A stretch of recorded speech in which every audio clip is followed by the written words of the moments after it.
തിരുവനന്തപുരം കഴക്കൂട്ടത്ത് യുവാവിനെ മർദ്ദിച്ച് ആഡംബര കാറും സ്വർണ്ണാഭരണങ്ങളും പണവും തട്ടിയെടുത്തതായി പരാതി. കാട്ടാക്കട മാറനല്ലൂർ സ്വദേശി അനുരാജിന്റെ സ്വർണ്ണാഭരണങ്ങളും മൊബൈൽ ഫോണുകളുമാണ് തട്ടിയെടുത്തത്. സാന്ത്വന സാജു നൽകും കൂടുതൽ വിവരങ്ങൾ.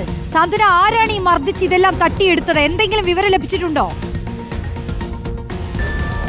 തിരുവനന്തപുരം കഴക്കൂട്ടത്ത് ഇന്നലെ വൈകുന്നേരമാണ് ഈ സംഭവം ഉണ്ടാകുന്നത്. കാട്ടാക്കട സ്വദേശിയായ അനുരാഗ് എന്ന യുവാവിനെയാണ് ഒരു സംഘം ആളുകൾ ചേർന്ന് മർദ്ദിച്ച ശേഷം ഇദ്ദേഹത്തിന്റെ കയ്യിലുണ്ടായിരുന്ന കാറും അതുപോലെ തന്നെ സ്വർണവും പണവും മൊബൈൽ ഫോണുകളും ഒക്കെ തന്നെയും തട്ടിയെടുത്തിരിക്കുന്നത്. ഈ 2 ആഴ്ച മുമ്പ് ഈ അനുരാഗ് ഇൻസ്റ്റഗ്രാമിലൂടെ ഒരു യുവതിയെ പരിചയപ്പെട്ടിരുന്നു.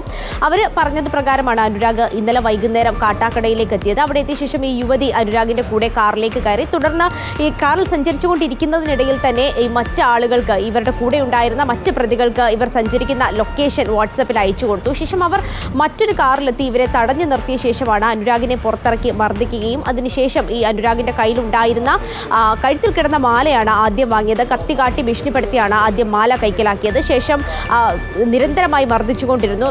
അവിടെ നിന്ന് അനുരാഗ് ഓടി രക്ഷപ്പെട്ടതിന് പിന്നാലെയാണ് ഈ കാറിലുണ്ടായിരുന്ന 2 മൊബൈൽ ഫോണുകളും ഏതാണ്ട് 4 ലക്ഷം രൂപയോളവും ഈ പ്രതികൾ ഇപ്പോൾ കൈക്കലാക്കിയിരിക്കുന്നത്.